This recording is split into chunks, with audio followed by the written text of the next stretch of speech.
Hey everyone, my name is Dr. Dolores Tarver. I'm a licensed psychologist here in Georgia, and it is time for the Tea. Tea Time with Dr. Tarver is a wellness based podcast.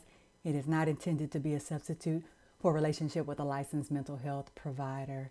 So, welcome to the last week, full week of November, as we embark upon this series, continue this series, dive even further into this series of healing for the holidays. I want to thank you all again for your recommendations for topics for November and December as we tackle just some of the tough issues that we all might be experiencing during this holiday season. I know that some of you are very much looking forward to and excited about Thanksgiving. That happens on Thursday. And then there may be some of you that may have some heavy hearts going into Thanksgiving. So that is the topic for today: soup, salad, and sadness. Grief and loss during the holidays. So let's get into it. I know that many of you, as you're thinking about this holiday season, maybe this is your first time going into a holiday season without a loved one, or maybe this is your 50th time going to a holiday season without a loved one. And every time, whether it's the first or the 50th, we experience different things. Sometimes we approach the holidays with dread and sadness and loneliness, and again, those heavy hearts, thinking about missed opportunities, what we wish we were able to do. And sometimes we're approaching them and we're in places of peace and thankfulness as we think about what we've been given, the gifts that we've been given this holiday season.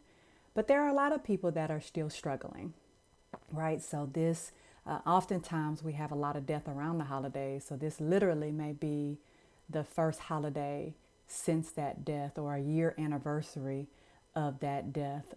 It may have been a very recent loss. It may have been the loss of a baby.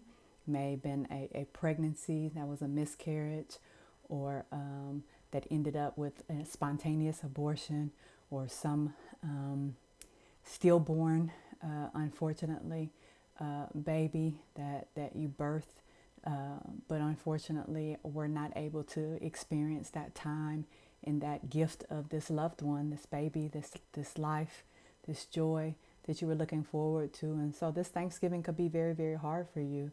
This may be the first Thanksgiving after an accident for you. So maybe you were in a significant accident that caused you to have some long-term effects. Maybe you are unable to walk. Maybe you are unable to talk after a stroke. There could have been some major illness. It might be an MS or a Parkinson's that you may be dealing with. This may be the first time that you're around someone in your family. This could be a time when perhaps you were recalling last year. You were in a good place financially. You had a lovely home. You were doing well at your job, and things are different this year. Things may be more scarce. Maybe you don't have that same home. Maybe you don't have those same resources. Maybe you were able to do some cooking last year. You're not able to do that. Maybe there's some dementia or some memory problems that have set in that are causing some challenges for you this year. Maybe last Thanksgiving you were healthy and well. This Thanksgiving you could be bedridden or in a wheelchair or in a nursing home. This Thanksgiving holiday could be one in which you are getting over illness. There may be some significant symptoms that you have gotten, maybe some leftover long hauler COVID symptoms, or maybe a recent diagnosis of COVID, or could be a pneumonia. This is the time of year where people get a lot of upper respiratory infections. So there may be a loss of a lot of things. It could be loss of taste, smell, and other senses. It could be loss of vision. It could be loss of physical abilities. It could be loss of people. It could be loss of time. Sometimes we feel like we have all the time in the world, and you start getting to a certain age and time goes by faster and faster. Mama used to say, just keep living. And you will see that things go by so much more quickly the older you get. And so now you're feeling that mortality maybe this year. You're getting closer to some milestones in your family of maybe where there's death at earlier ages, or Maybe you got a cancer diagnosis or a diagnosis of some terminal or chronic illness that you might be dealing with. So there are just so many different things that we can be experiencing. I know for me, I got to spend Thanksgiving was with each of my parents before they died, and so Thanksgiving was that last holiday memory that I had with them, with each of them. And so Thanksgiving for me, I always try to be around family because for me it makes me think like it's not guaranteed, right? They were here one Thanksgiving and then another Thanksgiving and they were gone. So I try to be mindful of those things. Like, so we're all grieving in our own ways, different losses, different things that we are experiencing. Some of you may have had a breakup right before this holiday season, or maybe you were going to get married during the Thanksgiving holidays and that didn't end up happening. And so this could be really just a painful time for you. Some people have very negative memories of Thanksgiving in their families because there was abuse or neglect or hostility. And so we talked about conflict in the holidays in our last podcast, but some of you may be struggling with that. Like you just don't really look forward to Thanksgiving. And in fact, you just can't wait for it to be over. We talked before previously about veterans in the holidays and how difficult it may be just to go into space sometimes with people when you have PTSD or hypervigilance. As for our veterans as well as survivors of other types of trauma, it can be just very hard to be in the space with people, feeling overwhelmed. We talked about the perfectionism piece and the anxiety that the holidays can bring for people, having people in your space, having people be critical of you, having people look at you for your weight, your height, your partnerships, all of these different things that we experience. So there are a lot of different types of losses. We often just think of death, but there's divorces and separations and breakups.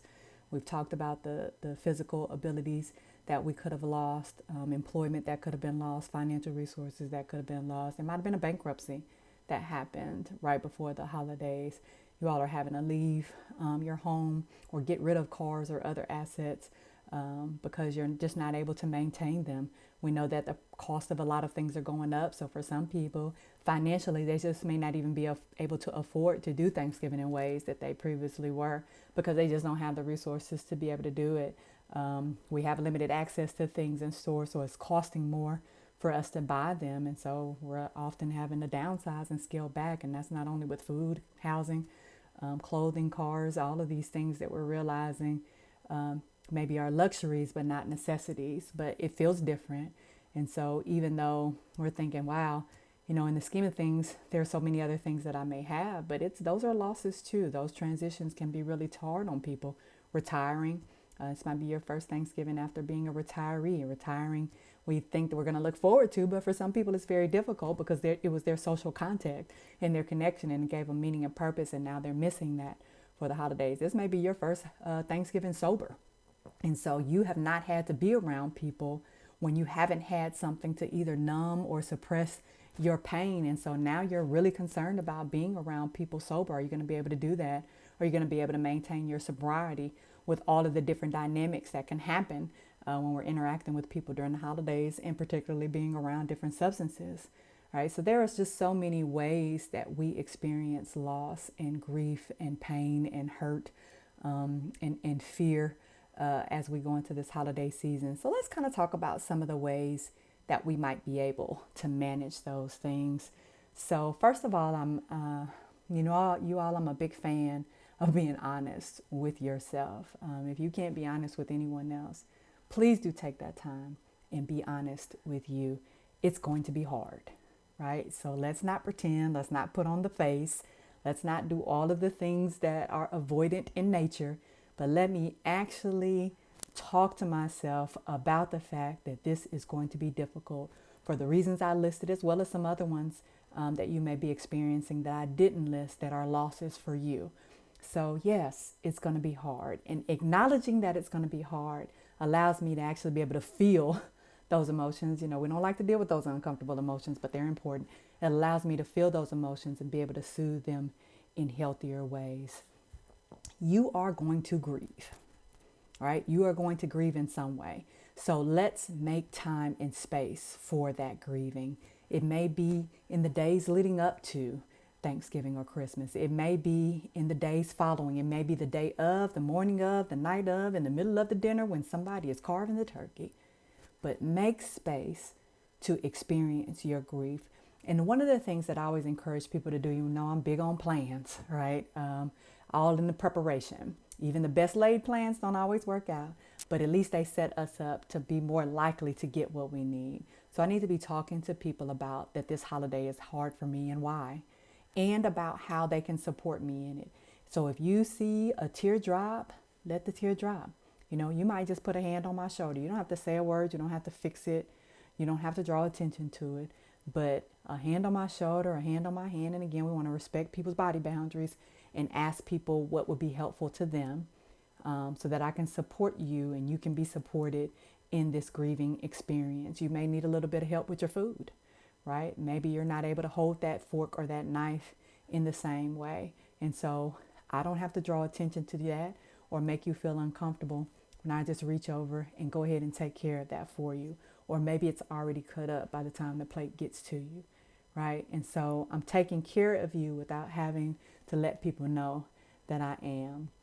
Making sure that I'm in a place, if I have a wheelchair or a walker or have some other physical needs, that I'm in spaces that are going to allow me to be able to sit and get up and eat and do the things I need to do and be supported, right? So we want to talk about those things ahead of time, accessibility, types of things that we want to make sure we have in place. And that's things that people won't necessarily think about. So here's the tough part, because I know that we struggle with asking folks for help. We don't want to be a burden. We don't want people to know what's going on with us. We're private, all of those things. But yes, please ask for the help that you need, how people can support you in this. They want you there. They want you to be in that space. They want you to be comfortable. So let's talk to them ahead of time about what I'm going to need. We talked about previously if there's going to be a space, because maybe I need to take a nap. I may be on medication. And so I may not take my medication just so I can be somewhat alert for part of the day. But then if I don't want this pain to get to the point where it's intolerable and I can't get a handle back on it, I may have to take it at some point. It makes me a little sleepy. So making sure I have a space to be able to take a nap, making sure that if I have dietary needs, that there are things there that I can eat. And often I think we get in the habit of thinking people will adjust, well, you bring something or you know what you can and can't eat. But, you know, we want to be real mindful of our guests, and that's part of the holiday tradition, making sure that we have things that people can eat, right? So we know we have people with diabetes and high blood pressure and hypertension in our family. There also may be people with gluten sensitivities. There may be people that don't eat meat. There may be people that have intolerances to dairy or allergic to nuts, right? So we want to make sure that we're carving out safe spaces for people, which means, again, that I need to communicate to people what those needs are.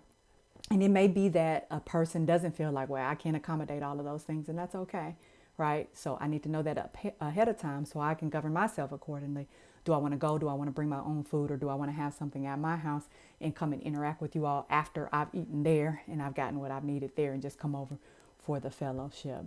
I think something else to keep in mind too is that time factor, right? Like some of us, mornings are better for us, some of us afternoons, some of us evenings, right? So we have to kind of know ourselves and our body. So as we're thinking about being strategic and when we go to someone's home, and when that's going to be our most comfortable time, that can be a part of your plan as well.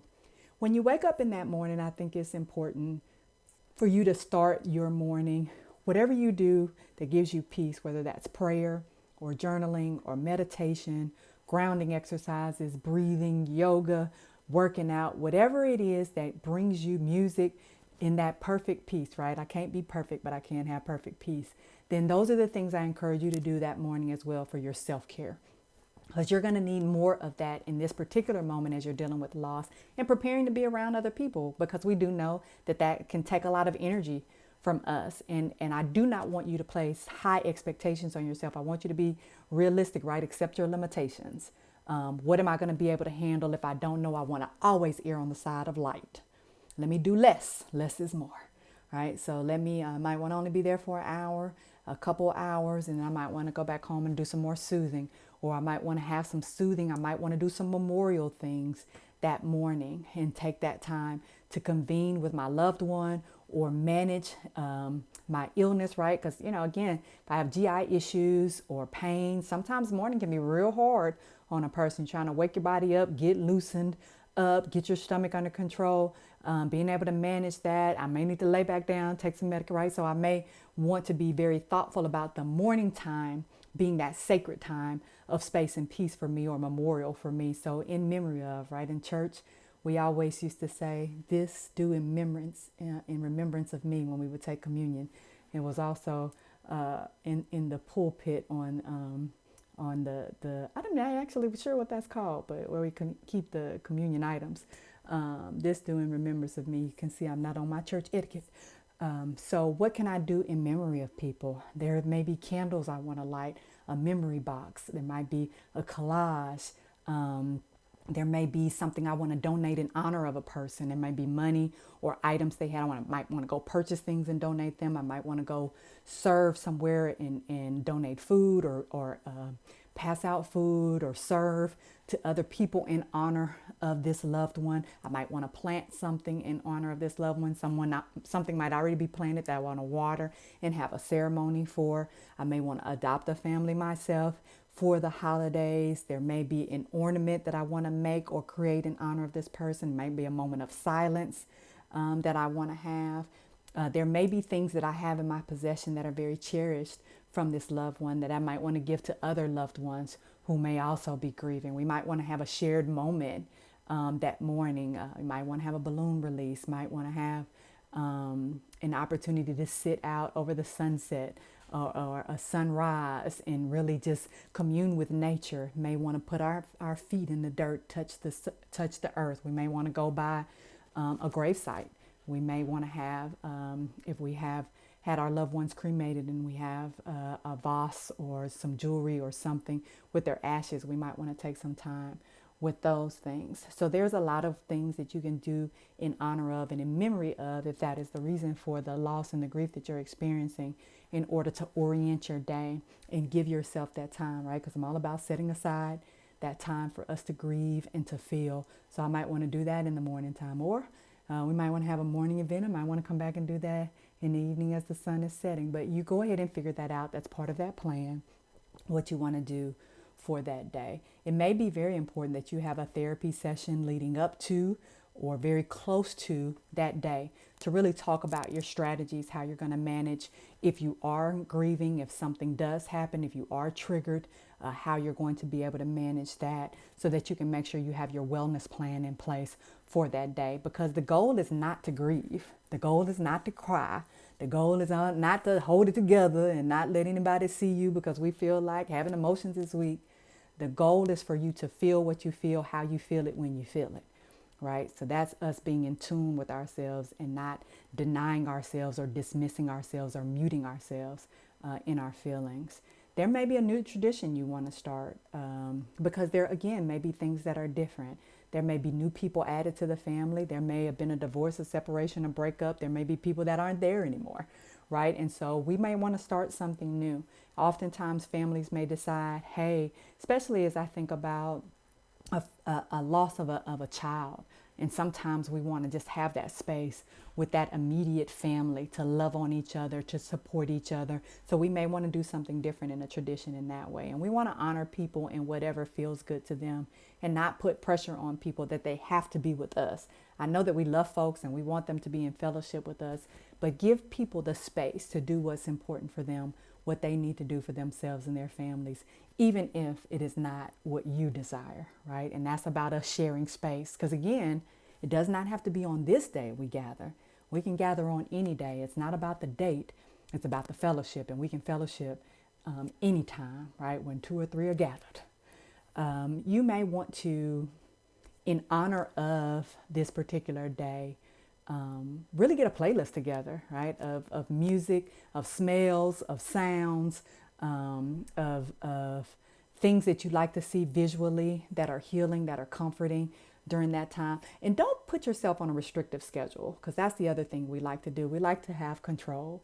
When we are feeling like we might be out of control, we try to control every other thing we can in order to make ourselves feel safe and comfortable. So you don't have to have a rigid schedule. Dinner's at 5 promptly. Where are people at? And I'm getting all upset and frustrated. Or if I'm going somewhere and they say dinner's at 5, won't eat till 7, I'm mad. You know your people. Go on and pack you something. Get you a snack. Go ahead. You know how that works, or you show up late. because you know that dinner is never served on time.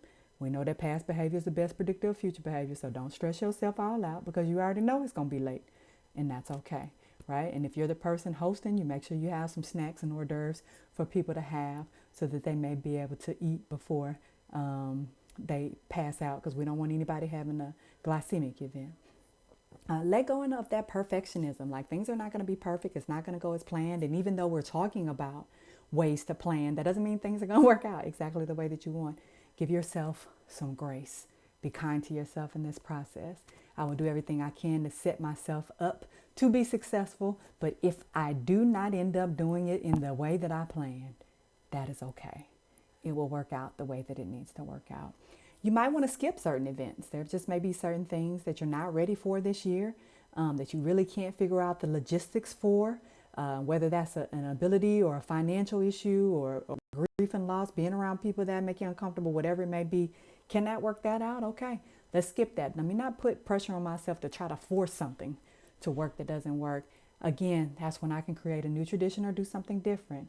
You can have Friendsgiving. You can be with people that are in your support group or your coworkers, or you can go volunteer. You can do other things, so you don't necessarily have to be in that environment that is uncomfortable for you. And I encourage you not to be anywhere that is going to be something that is more hurtful and harmful to you than it is helpful to you. You may want to participate with a support group, whether that's a group for seniors or veterans or survivors of losses, or people that have similar medical conditions. So you have that additional support, because it's always helpful to talk through with other people who have gone through what you're experiencing, because they may have some strategies that you haven't thought about that may be helpful for you, especially if this is your first time with a loss of ability, or a loss of resources or finances, or a loss of a loved one. And so being able to know kind of what to expect, if you will. Let me very much say this with emphasis. Do not, and I repeat, do not entertain anyone that is going to tell you what you should be doing for this holiday, okay? So that you didn't have to should be somewhere at someone's house, or should wear this, or should participate in this, or should pay this, or none of the shoulds. We're not doing any shoulds this holiday season. So if you know someone is going to be critical or pushy, bossy, controlling, minimize your experience, be dismissive of it, bulldoze or bully you, then I do very much, if you feel like you need permission, you don't, because you can do what works for you. But if you feel like you need permission, I am absolutely giving you permission to do what's best for you. Limit those conversations. If at all possible, don't even interact with people who you know are going to have that kind of negativity. Be very mindful of numbing during this holiday season, because we'll numb with food, go into that nice little food coma. We'll numb with substances.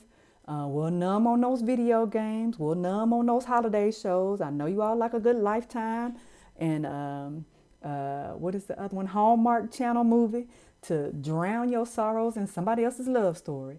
However, you do need to feel and be present in your emotions, right? So we want to really work to be present and not try to avoid dealing with our pain. Bring your support folks and your support devices. You may need something to help you with hearing, balance, eating, calming. May have an emotional support animal or service animal. So whatever you need, bring it with you. I don't want to be knocking around people's houses with my cane and my walker and my wheelchair. Again, we've talked to people about this ahead of time. So we've already set this up so we can make sure we got ways to get you in the house safely, in and out of the house safely, and make sure you have a place to sit that's going to fit for you, and make sure you have what you need to be able to fellowship with everyone. Please surround yourself with love. I know a lot of times we get embarrassed and ashamed. We feel that people can see all through us. We're being different. They're noticing it. They're uncomfortable. And the reality is, a lot of that is we're uncomfortable and people can tell we're uncomfortable. So surround yourself with love by first starting to love you, but also by reminding yourself that, again, you are wanted, you are loved, you are valued, you're important, and you are here amongst people that care about you. You're in your safe space. Live and love within your means, okay? So you don't have the money, and sometimes we have to just be real honest with ourselves. You don't have the money to be spending extra things that you didn't budget for, that you're not going to be able to. So We're not running up those credit cards. We're not out here spending additional money buying all this food for it to be wasted, for people not to appreciate the value, throw away, right? So live within those means. Again, less is more. We don't need all of those meats.